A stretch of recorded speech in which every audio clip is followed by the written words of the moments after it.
الله والصلاة والسلام على رسول الله صلى الله عليه وآله وسلم. ولو أننا كتبنا عليهم أن يقتلوا أنفسكم أو يخرجوا من دياركم ما فعلوه إلا قليل منهم. አሁንም ያው እየቀጠለበት ነው በዛው ጉዳይ ላይ ይሄ ነገር እኛ ያቀለልነውን ያህል እሱ በጣም እያከበደው እያሰመረበት ነው።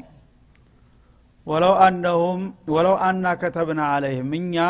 በእነዚህ አይነት ወስላቶችና ግዚያዊ ጥቅም አሳዳጆች ላይ ብንጽፍባቸው ኑሮ ወይም ብንወስንባቸው ኑሮ ይላል በፈጸሙት ወንጀል ሳቢያ አንይቅቱሉ አንፉሰኩም የአላህን እና የረሱልን ውሳኔ ባለማክበራችሁ ወንጀል ፈጽማችኋልና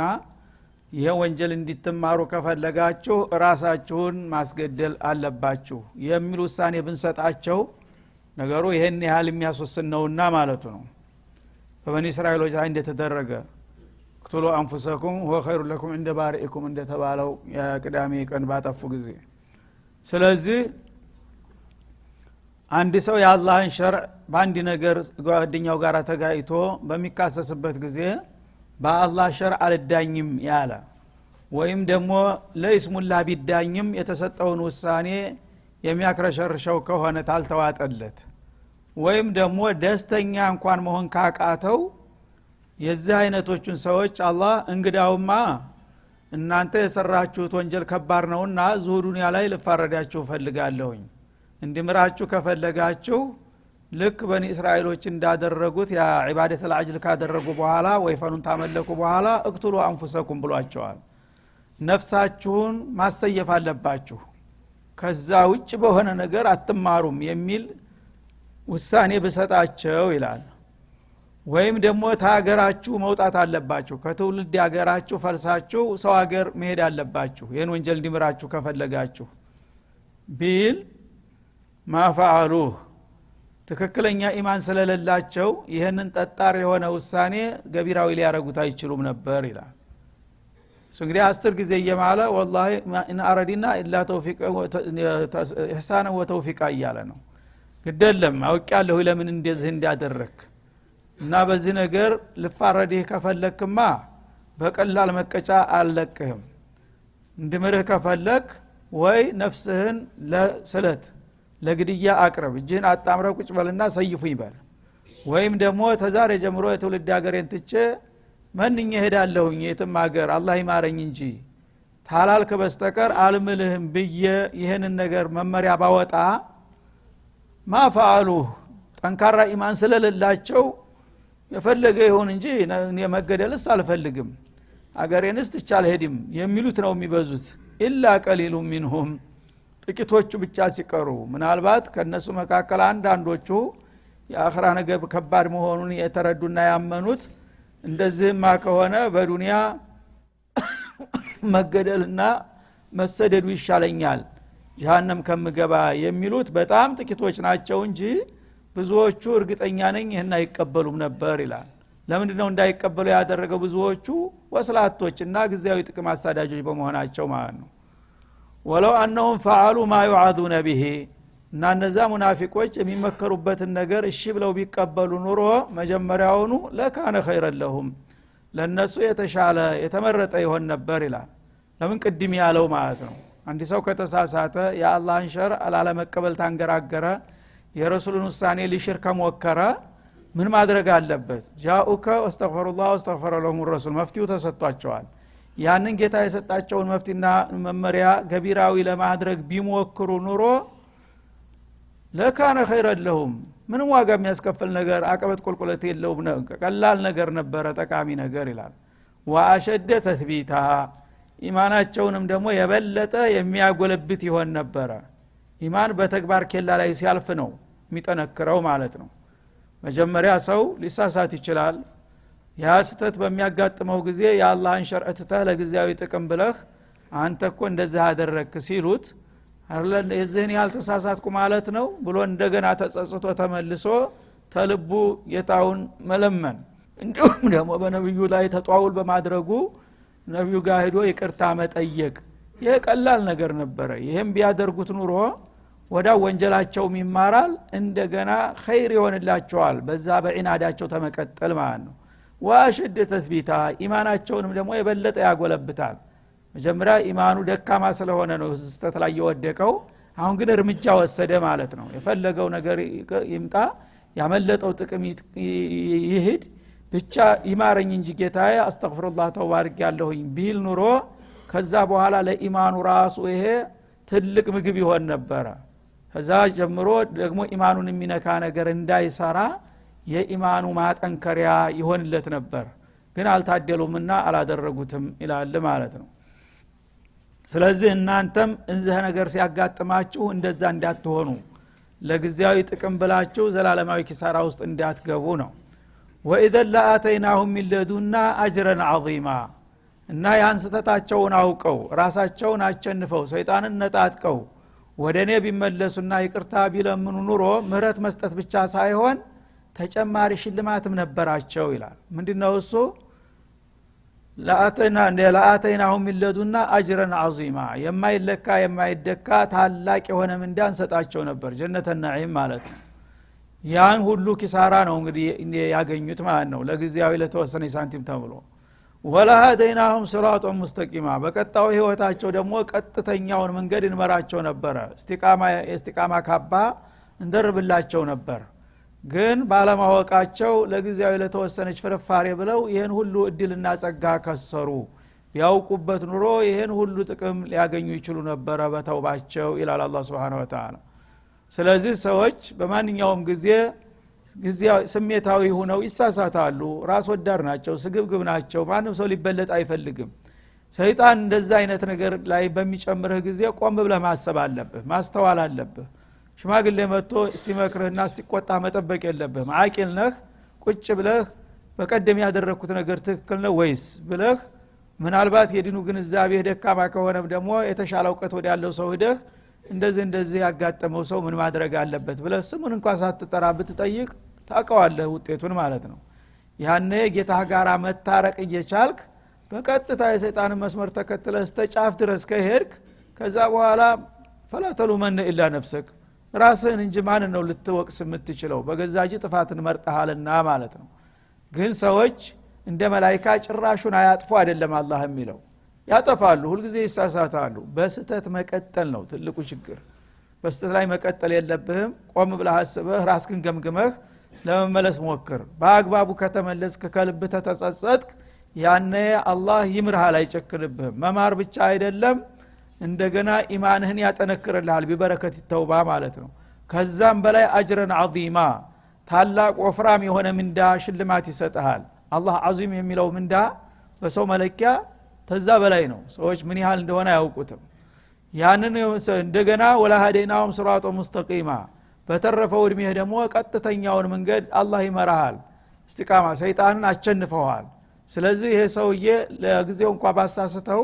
ነገ መልሶ ከንቱ ያረጋኛል ማለት ስለሚፈራ ሰይጣን አይዳፈርህም ማለት ነው ግን ሰይጣን የፈለገውን ሁሉ እንድታረግ ሲያዝህ ወዳውኑ አድርገህ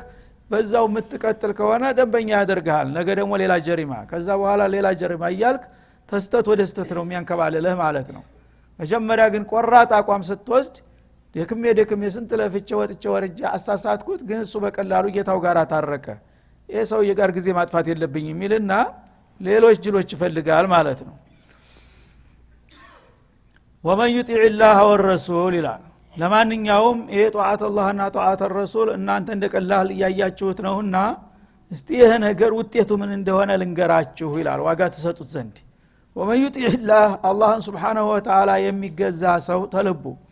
ወረሱል ለረሱልም ደግሞ በቅንነት የሚታዘዝና የሚያገለግል የአላህ መልእክተኛ ናቸውና እሳቸው ያሉትን ሁሉ ማክበር አለብኝ ብሎ በቀጥታ የአላህ የረሱልን ፍቃድ የሚከታተል ሰው ምንድነው ቦታው ደረጃውን ይጋ ፈኡላኢከ መዐለዲን እንደ አይነቶቹ ጎበዞች እነዚያ ጋር ናቸው ይላል እነዚያ ልዩ የሆኑ የአላህ ባለሟሎች አሉ ወዳጆች ከነዛ ጋር ነው የሚደመሩት ይላል الذين انعم الله عليهم አላህ መልካም ጸጋውን ያጎናጸፋቸው የሆኑ የራሱ ባለሟሎች አሉ እነዛ ጋር መድበሃለሁ ይላል አላህ Subhanahu Wa Ta'ala ሱብሃንአላህ አንተ ተራ ሰው ነህ ምንም ዝግባ ማትባል ሰው ነበር ግን አላህ ጧዓት አላህ ወጧዓት الرسول በማድረግህ ብቻ ከማን ጋር ትመደባለህ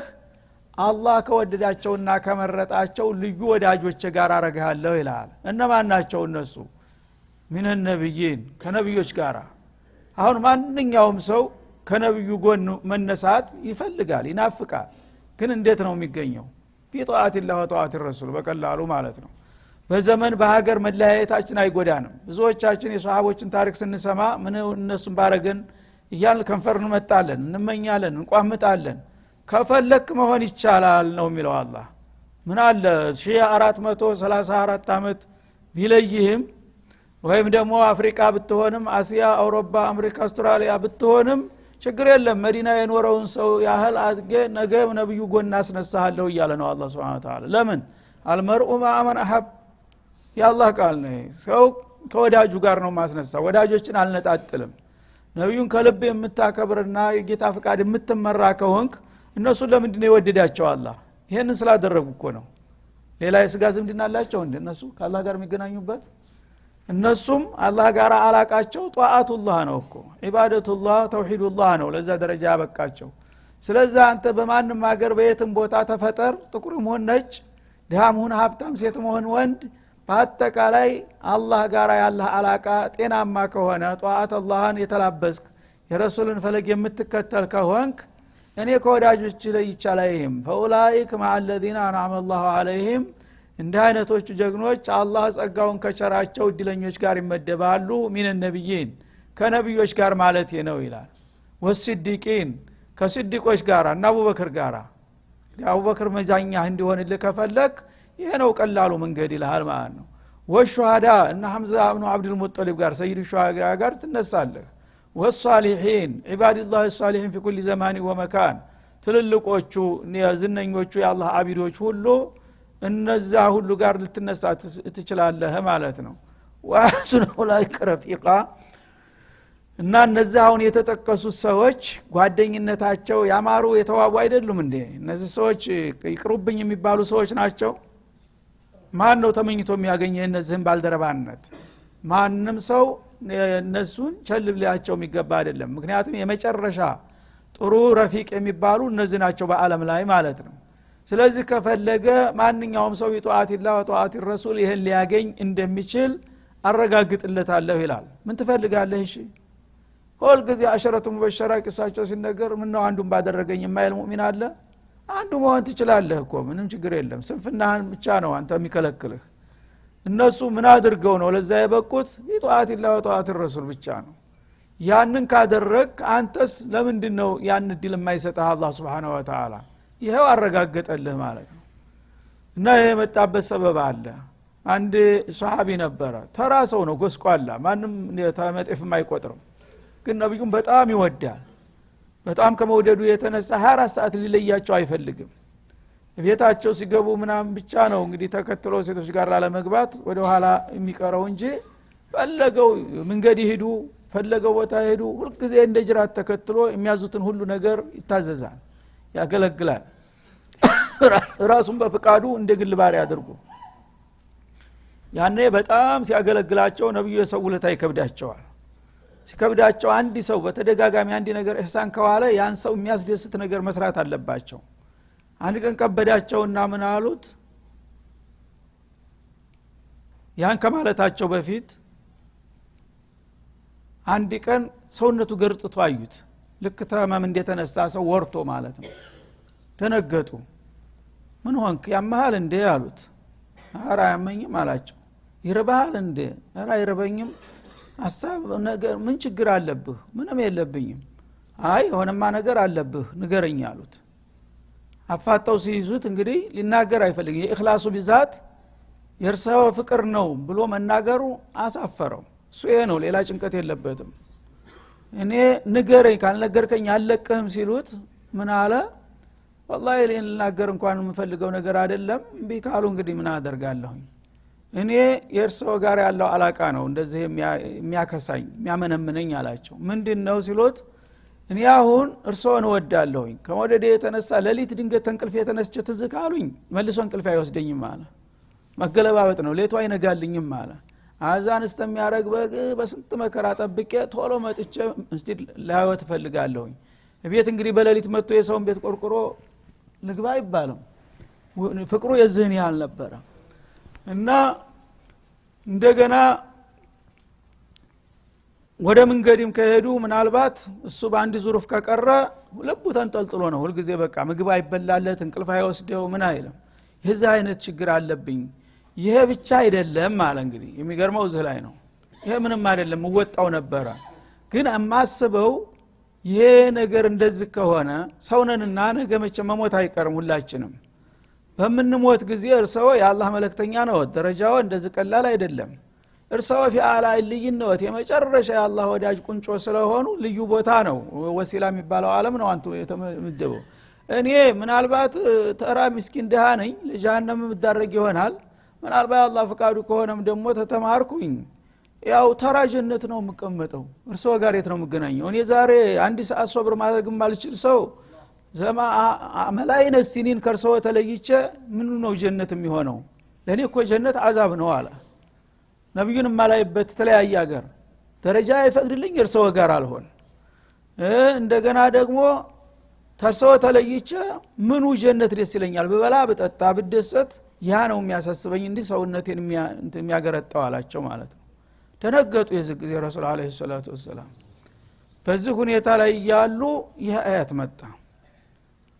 ومن يطع الله والرسول فاولئك مع الذين انعم الله تلب መሆኑን ስለሚያውቅ ሱብሃንአላህ እነዛን اولئك الذين يعلمون ما في قلوبهم ብሎ ወርሯቸው ነበር ይሄን ደግሞ ያለው ነገር እንግዲህ አፈጮሌ ዝም ብሎ አስመስሎ ሊናገር ይችላል ግን ተልብ ያለችውን ስለሚያውቅ አላህ ለሱን አጸደቃት ማለት ነው ومن يطع الله والرسول كهذا الرجل እንደዚህ ሰውዬ ይሄው የአላህን ከልብ የሚገዛና ለረሱል የሚታዘዝ ነብዩን የሚወድስ ከሆነ ድረስ እሱና እሱን የመሰሉት في كل زمان ومكان እንደፈራው በጀነት ነጣጥል ያላስቀምጣቸውም ከወዳጆችህ ጋር ነው ማስነሳ በለዋል አላህ Subhanahu Wa Ta'ala አላ ልጅን ፍርደውስ ለአላ ሊገባ ነው የሰውዬ ማለት ነው ለሱ ብቻ አይደለም ይሄንን የሱን ፈለግ የተከተለ ሁሉ ይሄድላለው ማለት ነው ማን ነው ይሄንን የማይፈልገው እሺ ሁሉም በመኞት መኛለ ይላል ግን ومن يطع الله ورسوله መስፈርቷ ይቺ ከተገኘች ያአላህ ፈድል ያአላህ ጸጋ ሰፊ ነው አንተንም እኔንም የሚፈልገው ሚሊዮኖችን ቢያስገባ ያልቅበትም ግን እኛ ስለማንፈልግ ያን ነገር ለማግኘት ስለማንጥር ነው ዘቅጠን የምንቀራው ማለት ነው ስለዚህ አላህን የረሱሉን ውደታ ያለ ይጨፈራል ይደለቃል ይዘመራል ይህ አይደለም የአላህና የረሱሉ ውደታ በስራ ነው እንጂ በቃላት በዘፈን አይደለም እና فاولئك مع الذين انعم الله عليهم من النبيين والصديقين والشهداء አንተ እንደዚህ እስከሆንክ ድረስ ከወዳጆች ጋራ አለይህም አንተንና አንተን የመሰሉትን ከነብዮችና ከስድቆች ከሸሃዳዎች ከሷሊሆች ጋራ አስነሳለሁኝ በለው ብሎ መልስ ሰጠ ጌታ ማለት ነው ስለዚህ አልመርኡ مع من احب الرسول ሰው ከወዳጁ ጋር ነው መጥፎም ከመጥፎው መልካም ተመልካሙ ማለት ነው ስለዚህ ኸይረኞችን መውደድ በተቻለን ያህል ፈለጋቸውን መከተል ደረጃችን እንኳን ዝቅተኛ ቢሆን ለነሱ ክብር ሲል የወዳጆችን የፍቅር ለማነጣጣል ሲል አላህ ቢፈድሊ ወኒዕመቲ ይጨምርልሃል ደረጃ የማይፈቅደው ደረጃ ከፍ አድርጎ ያስነሳሃል ማለት ነው ይሄ ነው እንግዲህ አላህ Subhanahu Wa Ta'ala ቸርነቱ ፈለገው ቢሆን እንግዲህ አንዲ ተራ ሰው ዝም ብሎ ተነስቶ ተራ ገበሬ ተሮ ዘደር ከነብዩ ጋር መሰለፍ በሰው ስሌት ማይታሰብ ነገር ነበር ግን አላህ ኢማን ናትና በዛች በኢማን ሰንሰለት የተሳሰሩን ሰዎች አልነጣጥላቸውም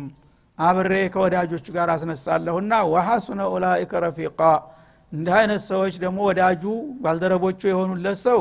ምን ያምረዋል ከዚህ በላይ ያማሩ የተዋቡ ባልደረቦች ማለት የዚህ ሰው የባልደረቦች ናቸው ሲል ያወድሳል ذلك الفضل من الله አለ ይሄ በእውነቱ በሰው ልጆች ጥረት የሚገኝ ድል አይደለም ግን ከአላህ የሆነ ትሩፋት ነው ወዳጆችን የወደደ ከወዳጆች ጋር የተሰለፈ ከወዳጆች አልነጥለውም ብዬ እኔ ከራስ የመጋዘን ነው የሰጠሁት እንጂ የሱ ስራ መቼም እዚህ ደረጃ ሊያደርስ አይችልም ነበር ይላል ወከፋ ቢላሂ አሊማ ከእውቀትም በአኳያ በአላህ እውቀት በቂ ነው እኔ ሰውዬ ኢማኑ መሐባው ለመለክተኛ ያለው እንግዲህ እና ለሸርዒ ያለው አክብሮት ምን ያህል እንደሆነ አቃለሁኝና የሚገባውን ነገር ነው የሰጠሁት ይላል ቢሆንም ግን እንደ ስራው ይሄን ያህል ዋጋ ሊያስወጣው አይችልም ነበር የአላህ ፈድል ትሩፋት ሆኖ ለዚህ ይበቃል ሲል ቃል ገባለት አላህ Subhanahu Wa Ta'ala ይሄንን ነው እንግዲህ አላህ Subhanahu Wa Ta'ala ሞዴል አድርገን እንድንከተለው የሚፈልገው በተቻለ ያህል አንዲ ሰው ኸይረኞችን ቢወድ ኸይረኞችን ቢከተል ምንድነው የሚጎዳው ሸያጢኖችን ቢጠላ ቢርቃቸው ምንድነው የሚጎዳው ሸይጣን እንኳን እኔን ታልተከተለ ብሎ አይገርፍ አያስር ምንድነው የሚያስገድደን ግን ስሜታችን የራሳችን ድክመት ነው ሁሉ ጊዜ ሰይጣን እንድንመርጥ የሚያደርገን ማለት ነው ስለዚህ አላህ Subhanahu Wa Ta'ala ወዳጆቹን የወደደና በፍቃዱ የተመራ ሰው በከሰበው ልክ ሳይሆን ብሱ በፈለገለት መልክ ትሩፋቱን ጨምሮ ደርቦ እንደሚሰጠውና ታልጠበቀው ደረጃ በላይ አርጎ እንደሚያስነሳው በግልጥ ቋንቋ እንደዚህ ያስቀምጣል ማለት ነው ከዚህ በኋላ እንግዲህ አንድ ሰው ደረጃው ዝቅተኛ ቢሆንበት ራሱን ነው መጠየቅ ያለበት ማድረግ የምትችለው ቀላል ነገር ነው ጧአቱላህ ጧአቱ ረሱል አላህ ለወፈቀው እኮ አቀበት ቁልቁለት የለውም ደግሞ የምትችለውን ያህል ነው እንደና አቡበክር ለመስራት አትችልም ግን አንተ የምትችለውን ያህል ከሰራህ የተረፈውን ደግሞ ብችል ኑሮ ሰራ ነበር የሚል ንያ ካለህ አላህ ያቀልሃል በዛ እነሱ ጋር ልትነሳ እንደምትችል ነው ማለት ነው ስለዚህ አላህ Subhanahu Wa Ta'ala ያዘዘን የምንችለውን ያህል ነው ያላዘዘንን የማንችለውን ቢጭንብን ኑሮ እንዴት አድርገን እንነበራ ይሄን ደግሞ ለማድረግ የምንችለውን ነገር እስካደረግን ድረስ ዋጋው እንኳን የኛ ልፋትና ዲካም ያን ያህል የሚያወጣ ባይሆንም አላህ በመልካም ፍቃዱና በችሮታው ለወዳጆቹ የሚሰጠውን ሁሉ አድርጎ ከፍ ሊያደርገን እንደሚችል ነው ማለት ነው እና ብዙ ጊዜ ስሜታዊ መሆን ነው የኛ ችግር ባልታዘዝነው ነገር ዝም ብለን በሆነ ባህል በሆነ ባጉል ልማድ ተጠምደን ነብዩን እንወዳለን እንላለን ባልሆነ ነገር ላይ እንደክማለን ጉልበታችንን ገንዘባችንን ግዚያችንን የምናሳልፈው በቢድዓ ነው በፊስቅ ነው በማዕሲያ ነው ያን እንደገና በተቃራኒው ከዲን ጋር እናያይዘውና ዲን ያልሆነውን ነገር ዲን ነው ብለን ያንን ያልተሳተፉ ሰዎች በተቃራኒው እንደገና ወንጀለኛ እናደርጋቸዋለን ማለት ነው ሱና የሚከተሉትን ሰዎች ደግሞ ሌላ ስም ትለጥፍባቸውና ታብጠለጥላቸዋለህ ለራስ መስራት አልቻልክም አልታደልክም የሚሰሩትን ደግሞ በጉዳቸው ታወጣለህ ማለት ነው እና ያኔ በጥፋት ላይ ጥፋት እየደመርክ ትሄዳለህ ያ እንዳይሆን መጀመሪያ ማወቅ አለብን ጧአት አላህ የሚባለው ነገር ምንድነው ተቆላህ የሚባለው ነገር ምንድነው ብለን መማር አለብን ያን ካወቅነው በኋላ ቢከብደንም እንኳን ያንን ጌታ የሚፈልግብን ነገር ማድረግ አለብን የመጥፎ ልማድ ቢኖርብን እንኳን ያን መጥፎ ልማዳችን ለመላቀቅ መሞከርና መጣር አለብን ያን እስካደረግን ድረስ ደግሞ አላህ ውስጣችንን ያቃልና መልካም እንድታገኙ መልካም ተመኙ ይባላል ግን ምኞት ብቻም በቂ አይደለም እና ለይሰ ቢአማንይኩም ወላ አማንይ አህል الكتاب ማን يعمل አይዘቢ በምኞትማ ቢሆን ማንንም ሰው የምኞት ሰነፍ የለም ሁሉ ሰው ዓለም የሱ ንብረት ቢሆንለት ይመኛል ግን ያንን ለማግኘት የሚያስችል ስራ እስካልሰራ ድረስ ሊያገኘው አይችልም ስለተመኘ ማለት ነው ስለዚህ የምኞት ብቻ የፈረሰኛ መሆን የለብንም የምንችለውን ነገር ማድረግ አለብን ከዛ በኋላ በንጹህ ልቦና ጌታችንን ፍቃድ እስከተከተልን ድረስ የትም ሀገር ብንወለድ ቆዳችን ቢጠቁር ቢነጣ ምንም ለውጥ የለውም አላህ ያለ ገደብ ነው ይሄንን ያደረገ ሰው በማንኛውም ጊዜ ይሄን ድል ሰጠዋለሁ ይብሏል ይሄን ለማድረግ መጣር ብቻ ነው ከኛ የሚጠበቅብን ነው ወሰለላሁ ዐለ ነብዩ ወዐላ አሊሂ